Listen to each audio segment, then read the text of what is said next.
하나님 말씀 받겠습니다. 오늘 우리가 은혜 받을 말씀은 시편 16편 1절에서부터 2절까지 말씀입니다. 시편 16편 1절에서부터 2절까지 말씀입니다. 우리 다시 한번 영상을 통해 또 여러분 찾으신 또 어플을 통해서 또 성경 말씀을 통해서 시간 하나님의 말씀을 받도록 하겠습니다. 말씀 받겠습니다. 시작. 하나님이여 나를 지켜주소서. 내가 주께 피하나이다. 내가 여호와께 아뢰되 주는 나의 주님이시오니 주밖에는 나의 복이 없다 하였나이다. 아멘. 오늘 시편 16편 1절에서 2절의 말씀을 가지고 주밖에 나의 복이 없나이다 라는 제목으로 여러분과 함께 같이 말씀을 나누겠습니다. 여러분, 우리가 이 땅을 살아가면서요, 대상에 대해서 내가 어떻게 정의를 내리느냐에 따라서 우리는 그 대상에 대해서 우리가 대하는 태도가 완벽하게 이제 달라지게 되는 것입니다. 극히 일부예요. 극히 일부지만 여러분, 어떤 극히 일부의 부모들은 과도한 자녀 훈육으로 자녀들을 때로는 폭행을 할 때가 있지요. 그런데 여러분, 이런 분들의 자녀에 대한 정의를 보면요, 대부분 이렇습니다. 내가 낳은 자녀인데 왜 내가 내 마음대로 못하느냐? 여러분, 결국 그들의 마음속에는 뭐가 있는 거예요? 자녀를 그 어떠한 소유물로 생각하는 거예요. 자녀는 내 소유물이다. 왜? 내가 낳았기 때문에, 내가 출산했기 때문에. 여러분, 그러나 성경은 우리에게 어떻게 자녀에 대해서 정의합니까? 에베소 6장 4절에 보니까 아비들아 너희의 자녀들을 바로 노엽게 하지 말고 오직 주의 교훈과 훈계로 양육하라 라고 말씀하고 있어요. 그들을 노엽게 하지 말란 얘기예요. Make him angry. 그들을 화나게 하지 말란 얘기입니다. 그리고 그들을 오직 하나님의 말씀으로 그들을 훈육하라 라고 말씀하고 있는 것이지요. 결국 자녀에 대한 올바른 성경적 정의는 내가 낳았기 때문에 마음대로 내 마음대로, 그게 아니에요. 하나님이 내게 자녀를 맡겨주셨기 때문에 하나님의 명령과 계명대로 하나님의 말씀으로 훈육하여 하나님의 사람으로 만들 책임이 있는 그러한 위치가 바로 부모라는 이야기죠. 여러분, 이건 결혼도 마찬가지입니다. 이 세상 사람들이 만들어 놓은 결혼관, 그리고 이 시대가 만들어 놓은 그런 결혼관이 아니라 하나님이 정의하시는 결혼관이 우리에게 다가와야 합니다. 마태복음 19장 5절 6절에 보니까 뭐라고 얘기합니까? 사람이 그 부모를 떠나 아내와 합하여 둘이 한 몸이 될지라 라고 이야기하고 있습니다. 그러면서 이는 절대로 사람이 나눌 수 없다, 나누지 못한다라고 말씀하고 있지요. 결국 이 결혼조차도 하나님의 명령이고, 여러분 그 결혼 생활을 영유하고 함께 여러분 유지하는 것도 반드시 그리스도인이 해야 될 몫이다라는 것을 우리에게 이야기하고 있는 것입니다. 여러분, 우리의 인생도 마찬가지예요. 여러분들은 여러분의 인생에 대해서 어떻게 정의합니까? 여러분들은 왜 살아야 하는가? 나는 왜 살고 있는가? 나는 이 세상에서 해야 할 일은 무엇인가? 여러분, 이것에 대한 나의 분명한 정의, 이 정의를 명확히 내려야 합니다. 이걸 내리지 않으면요, 엉뚱한 것에 집중을 해요. 그리고 엉뚱한 것에 집중하면서 많은 걸 소유하면 나의 인생은 잘 산 것이고 하나님이 기뻐하시는 인생이다, 우리는 그렇게 오해한다는 것입니다. 많은 걸 소유했지만, 많은 걸 간직했지만, 내가 상상할 수 없는 높은 위치에 올랐지만, 여러분 그것이 하나님 보시기에 아무것도 아닐 수도 있다는 것이지요. 심지어 여러분, 자기 자신에 대한 정체성도 마찬가지입니다. 세상이 만들어 놓은 기준으로 우리들의 정체성을 한번 정의하면 여러분 한마디로 참담하죠. 나는 못난이가 되는 거예요. 나는 실패자가 되는 것이고요, 나는 경쟁에서 밀린 자가 되는 것이고 패배자이며 이류자이고 희망이 없는 쩌리 인생을 살아가는 존재, 여러분 그게 바로 세상에서 우리를 정의하는 거예요. 그러나 여러분, 성경은 우리 자신을 어떻게 정의합니까? 우리의 정체성에 대해서 어떻게 정의하냐 이거예요. 하나님은 부족하고 연약한 우리를 향하여, 우리를 통하여 영광 받기를 원하신다고 말씀하고 있습니다. 실수했고 실패했지만 하나님은 여전히 우리를 잠잠히 사랑한다고 말씀하고 있고 우리를 즐거이 부른다라고 말씀하고 있다는 것입니다. 여러분, 결국 하나님이 말씀하시는 우리에 대한 정체성, 우리에 대한 정의, 이걸 제대로 알면요, 조금 넘어졌어도, 조금 실수했어도, 다른 사람보다 많은 걸 내가 얻지 못하고 쟁취하지 못했을지라도 우리는 절대로 그 자리에서 실망하지 않는 거예요. 좌절하지 않는 거예요. 다시 하나님을 바라보고 하나님을 앙망하며 더욱더 전진하는 담대함이 내 마음 가운데 생기게 되는 것입니다. 어떤 정의를 내리느냐에 따라서 우리의 삶의 태도, 우리의 삶의 방향, 심지어 우리가 삶을 살아가는 방식, 삶의 퀄리티도 다 달라지게 되어 있습니다. 그러면 여기서 우리 한번 질문을 해야지요. 그러면 우리가 믿는 우리 하나님은 과연 우리는 어떻게 정의를 내리고 있느냐 이거예요. 여러분, 오늘 본문은 다윗의 고백입니다. 다윗은 제일 먼저 어떻게 시작하고 있느냐? 내가 믿는 하나님, 내가 믿는 하나님에 대한 정의는 이것이다 라고 선언하면서 오늘 본문을 시작하고 있습니다. 시편 16편 1절도 마찬가지고 오늘 2절도 마찬가지였습니다. 2절 전반부에 보니까 다윗은 뭐라고 고백합니까? 시편 16편 2절 한번 읽어볼까요? 시작. 내가 여호와께 아뢰되 주는 나의 주님이시오니. 다윗은 지금 하나님을, 여호와를 어떻게 정의하느냐? 여호와는 나의 주인이시다 라고 고백하고 있습니다. 여기서 주인이란 뜻은 아도나이. 이 아도나이 뜻은 이스라엘 백성들은요, 하나님의 실제 그 이름을 부르는 것에 대해서 두려운 마음이 있었습니다. 어떻게 그 놀라우신 여호와, 위대하신 그 여호와 이름을 죄된 우리가 함부로 부를 수 있겠느냐. 그래서 하나님의 이름, 모세를 통하여서 말씀해 주신 그 하나님의 이름을 제대로 못 부르고 이 사람들은 그 이름을 다른 이름으로 각색을 해서 여러분 여호와 이름을 부르기 시작을 했어요. 그게 바로 뭐냐? 본문에서 나오는 아도나이입니다. 이 아도나이 뜻은 뭐냐? 주인 이런 뜻입니다. 그러니까 지금 영어 성경도 보면요, 이 아도나이를 주인이라는 의미로서 로드라는 단어를 사용했습니다. 지금 다윗은요, 여호와를 뭐라고 정의하느냐? 나의 주인이다 라고 정의하고 있습니다. 여러분, 지금 우리는 노예제도가 없죠. 그래서 이 주인이라는 개념, 성경에서 이야기하는 이 주인이라는 개념이 우리에게 피부적으로 와닿지 않아요. 왜? 지금 여러분 개인주의가 어느 정도 다 보장되기 때문에 아무리 권력과 힘이 있어도요, 모든 게 다 평등하다는 그런 생각이 만연하기 때문에 이 주인이라는 개념, 노예라는 개념이 우리에게 피부적으로 와닿지 않습니다. 그러나 여러분, 다윗이 살던 그 시대에는 여러분 분명히 노예가 있었기 때문에 다윗은 주인이라는 이 개념이 어떤 개념인지, 그리고 자신이 이것을 사용했을 때 과연 이 다윗은 하나님을 향하여 어떻게 이야기하고 있는지, 이 단어 하나에 모든 것이 전부 다 담겨져 있습니다. 여러분, 그 당시에 노예는요, 자신의 생각과 이성은 주인이 허락하지 않는 한 절대로 발설할 수가 없었어요. 노예의 마음에 맞지 않는다고 해서 주인이 하라고 하면, 맞지 않아도요, 주인이 하라고 하면 해야 했습니다.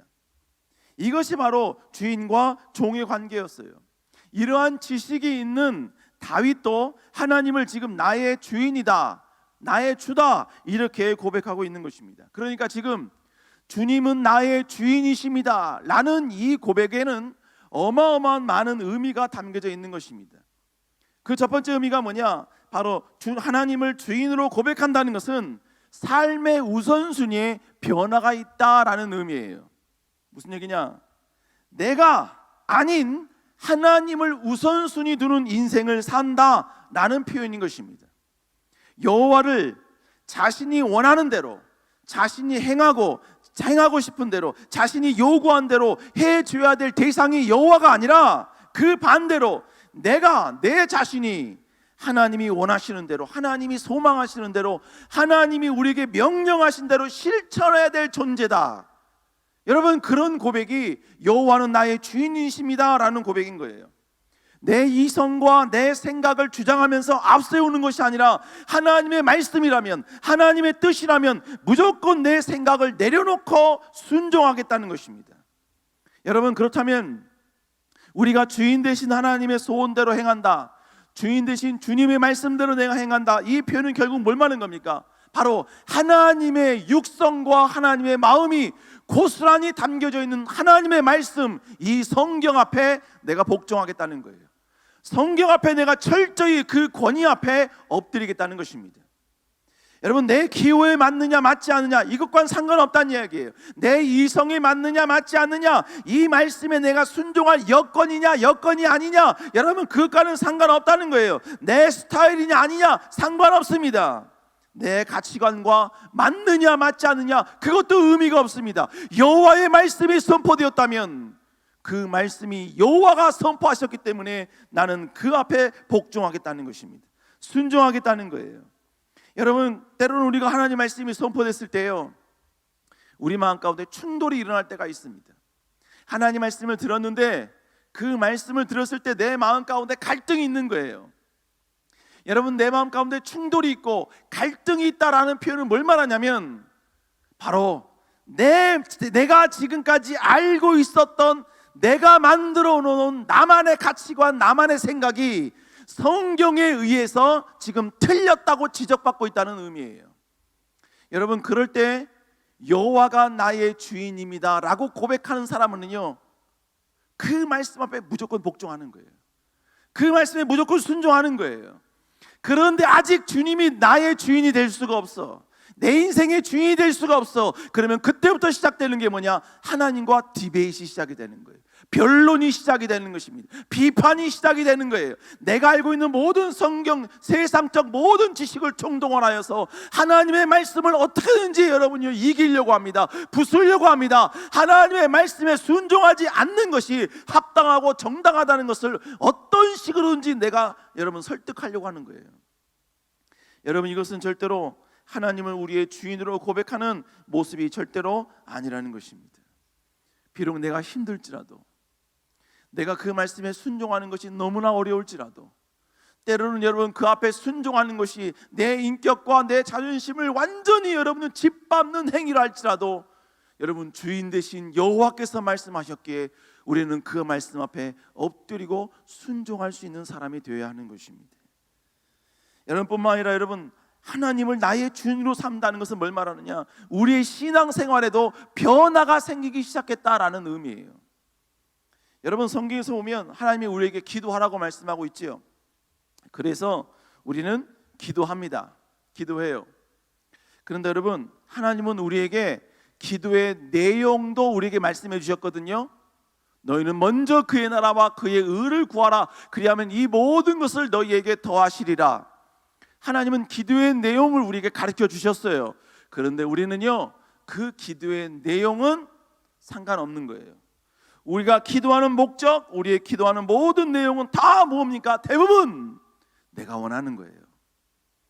내가 하나님께 기도했을 때 내가 이루고 싶은 것, 내가 성취하고 싶은 것, 여러분 그것을 내가 하나님께 간구하는 것이지요. 그리고 그 내용도 내가 원하는 것으로 정해놓습니다. 그리고 여러분 기도가 응답되는 시기도 정해놔요. 주님 몇 날 며칠까지, 내가 20일 작정 기도하니까 20일 끝나는 그날까지, 40일까지는 제가 봐드립니다만 40일까지 그 이후에 넘어가면 곤란합니다. 주님, 여러분 이러면서요 응답받은 그 때까지도 정해놓습니다. 심지어는 응답받는 모든 과정도 내가 정해놔요. 하나님 이렇게 해서 이렇게 해서 이렇게 해서 이렇게 응답해 주셔야 됩니다. 물론 여러분 이렇게 기도하는 건 나쁜 거 아닙니다. 왜냐하면 이렇게 기도하는 것은 기도에 응답하시는 하나님에 대한 믿음이 있으니까 이렇게 기도하는 거죠. 믿음조차 없으면요 여러분 기도조차 하지 않으니까 그런 것입니다. 그런데 여러분, 그래서 여러분 이렇게 하나님께 내가 간구한 게 응답됐으면 여러분 너무나 감사하지요. 그런데 문제는 뭐예요? 이 기도가 응답되지 않을 때에 문제가 생기기 시작하는 것입니다. 내가 진정으로 하나님을 나의 주인으로 삼는다면 하나님께 간구한 기도가 내가 원하는 대로 응답되지 않는다 할지라도 하나님께 원망하지 않는 거예요. 왜요? 나의 주인 되신 하나님이 응답되는 것보다 응답되지 않는 것이 내게 유익함이라는 것을 알려준 것이라고 내가 믿기 때문인 것입니다. 그러니까 믿음이 있는 사람은요 역설적으로 기도가 응답이 안 됐어요. 그럼에도 불구하고 하나님을 찬양하고 하나님을 경배하는 거예요.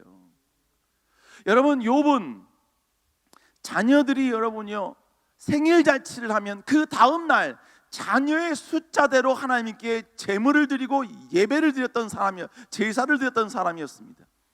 제사를 드렸다는 얘기 결국 뭘 말하는 겁니까? 이 10명의 자녀들이 혹시 하나님 보시기에 옳지 않은 행동을 했다면 용서해달라는 의미이며, 또 하나의 의미는 뭐냐? 하나님, 이렇게 하나님 보시기에 정직하게 살아가고 있으니까 하나님 우리의 자녀의 앞날을 책임져 달라는 기도의 내용인 것입니다. 기도의 모습인 거예요. 그런데 여러분, 그렇게 기도했어요. 그렇게 신앙생활했어요. 그렇게 하나님을 나의 주님으로 섬겼다고요. 그런데 어느 날 그의 귓가에 비보가 들립니다. 자기의 10명의 자녀가 순식간에 다 죽었다는 이야기예요. 자기의 모든 재물이 사라진 건 둘째예요. 그렇게 기도하고 간구했던 10명의 자녀들이 한날 한시에 모두 다 죽었습니다. 여러분, 이 상황 가운데 욥이 취했던 행동이 뭐였습니까? 하나님을 향한 삿대질이었나요? 하나님을 향한 원망이었습니까? 내 기도를 들으신 하나님은 이런 하나님이라 그렇게 하나님께 불평했습니까? 아니요. 그는 모든 것에 여러분 하나님께 불평하지 아니하고 원망하지 아니하고 하나님을 찬양했다라고 고백하고 있는 것입니다.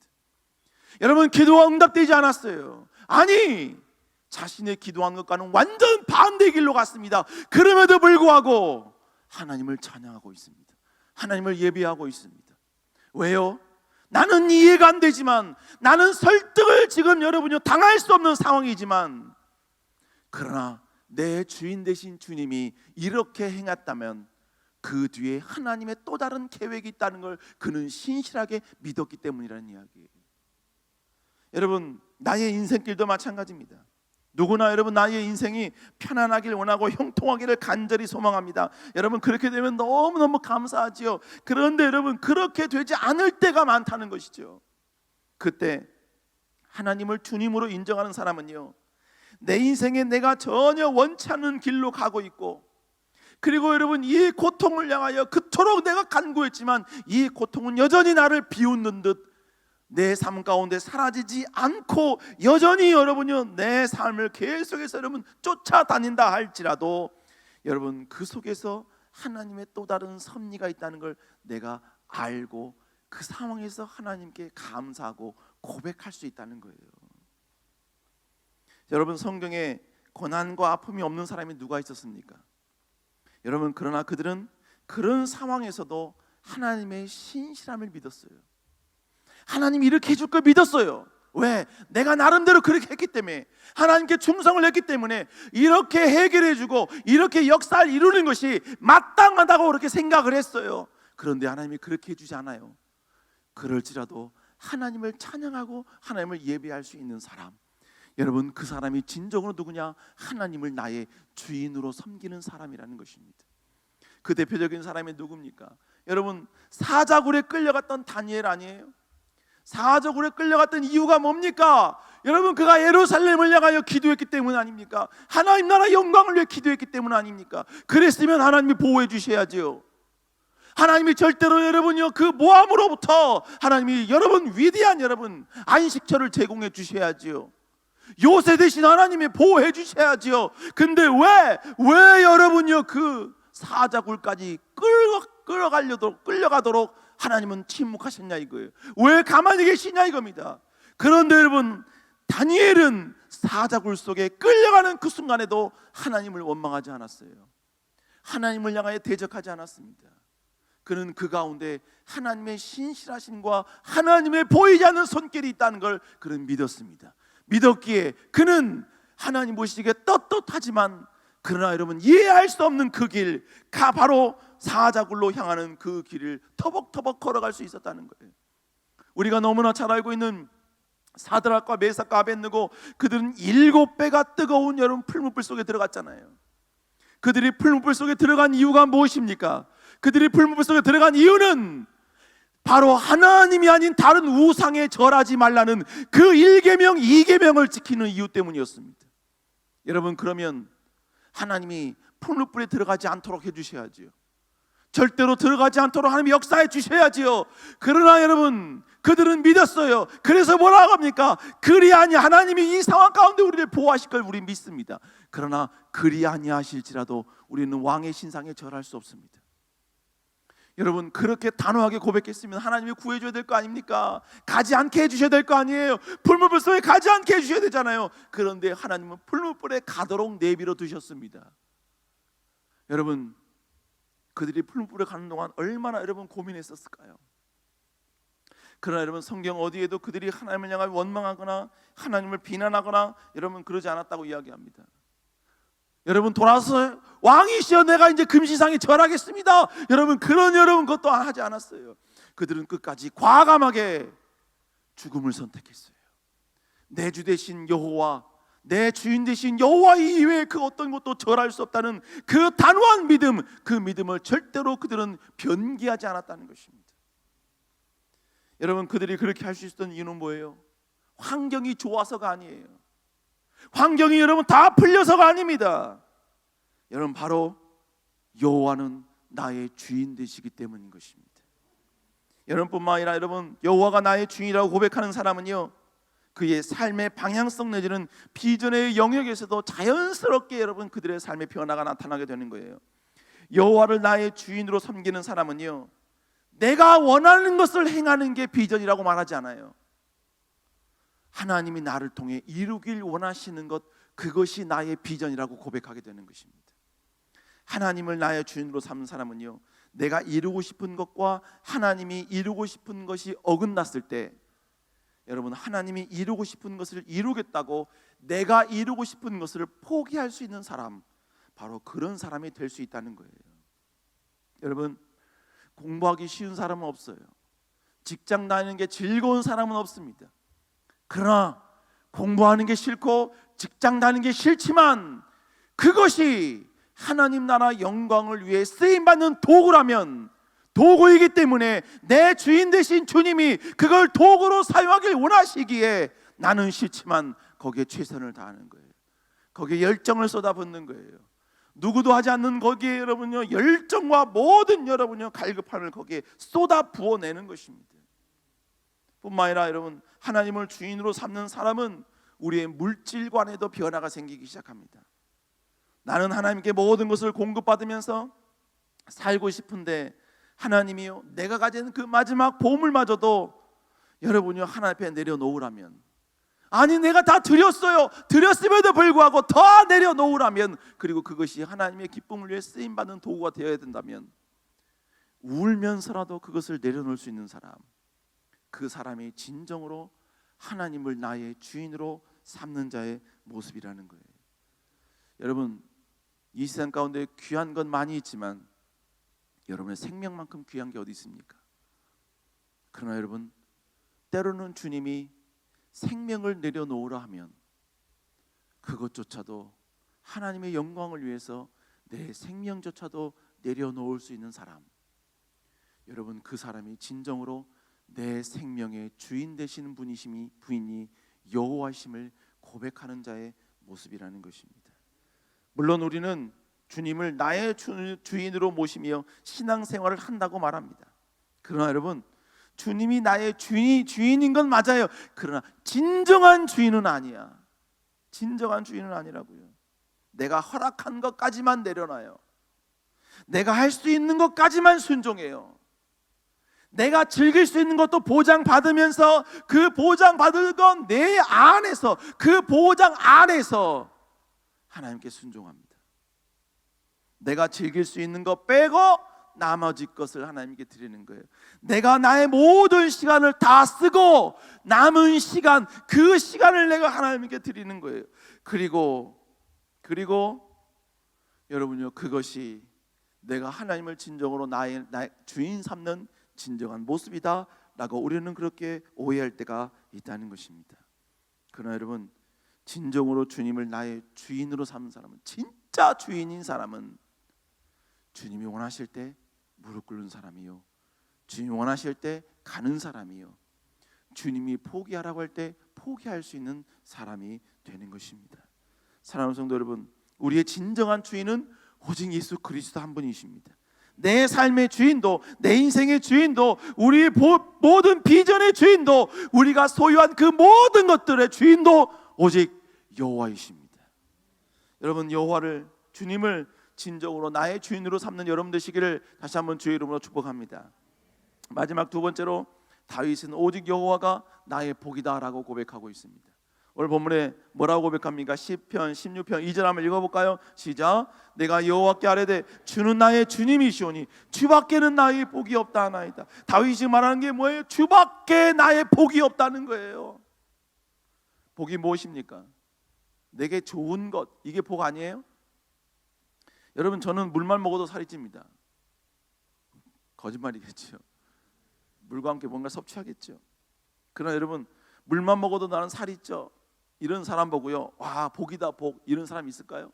싸우겠다는 거죠. 생머리를 좋아하는 사람은요, 이런 고백을 하는 사람 보고 부러워하죠. 나는 나면서부터, 어렸을 때부터 나는 생머리야. 그래서 머리에 뭐 영향을 줄 필요가 없어. 아니면 여러분, 눈에 쌍꺼풀을 원하는 사람은요, 이렇게 말하는 사람을 부러워합니다. 나는 태어나면서부터 이미 눈이 뒤집혀 나왔어. 나는 이미 쌍꺼풀이 태어나면서부터 쌍꺼풀이야. 여러분, 이런 사람 보면요, 그걸 바라고 원했던 사람들 보면 뭐라 그래요? 와 복이다 복, 복이다 복 그래요. 목사님 머리가 반곱슬이에요. 어떤 청년이 와서요, 와 목사님 반곱슬 너무 부럽습니다. 너무 부럽습니다. 제가 그 청년 보고 그럽니다. 사탄아 물러가라. 저는 반곱슬을 가졌기 때문에 반곱슬이 싫어요. 차라리 생머리가 나요. 그냥 축축 처진 게 나아요. 중력 법칙에 의해서 그냥 축축, 귀신이 되더라도 축축 처지는 게 나아요. 왜요? 생머리가 아니기 때문에 그런 거예요. 여러분, 복은 뭘 말하느냐? 복은 좋은 겁니다. 복은요, 유익한 거예요. 내게 복은 내게 선이 되는 거예요. 내게 도움이 되는 것, 이게 바로 복이에요. 복. 오늘 본문은 그래서요, 복이라는 이 단어로 표현했지만 이 복이라는 단어가 행복, 최선의 것, 여러분 이렇게 번역이 됐습니다. 히브리어는 바로 토브라는 단어를 사용을 했어요. 지금 다윗은 뭐라고 고백하느냐? 여호와가 나의 복이다. 다른 말로 뭐예요? 여호와는 나의 가장 좋은 분, 여호와는 나의 행복입니다라는 이 표현이에요. 여호와 한 분만이 좋습니다. 여호와 한 분이면 만족합니다. 여호와는 내게 가장 좋은 것, 여호와는 내게 가장 유익한 것, 여호와는 나의 가장 선. 이 여러분, 이 고백인 거예요.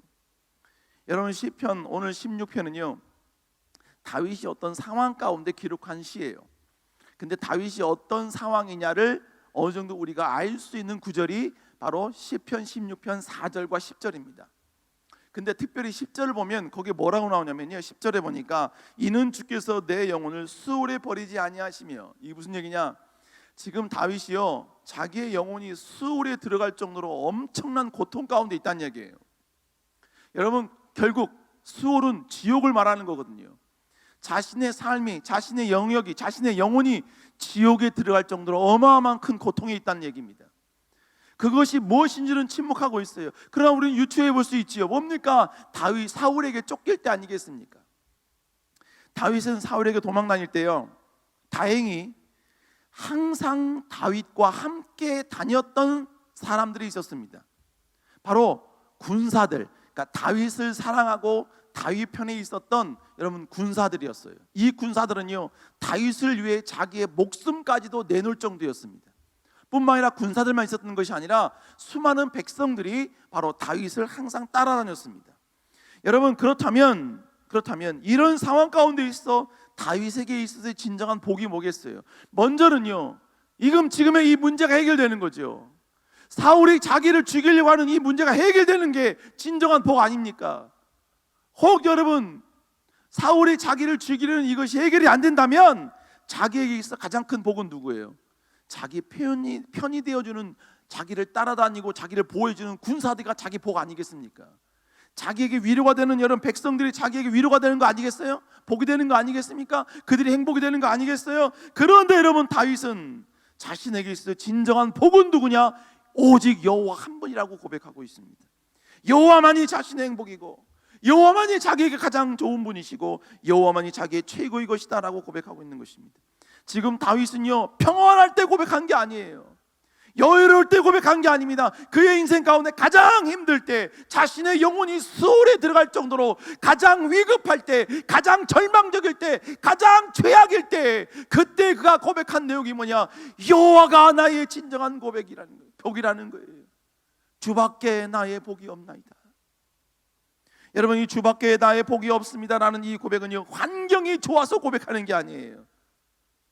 좋아야지만 여러분 고백하는 게 아니라고요. 최악의 환경, 최악의 위기 속에서도 진짜로 여호와를 나의 복으로 여러분 고백하는 사람만이 할 수 있는 고백이 바로 오늘의 이 고백인 것입니다. 여호와밖에는 나의 복이 없나이다. 사랑하는 성도 여러분, 여러분이 지금 가장 필요하는, 가장 채우기를 원하는, 가장 해결되고 싶은, 공급받고 싶은, 지금 가장 간절히 원하는 복, 그 복이 무엇입니까?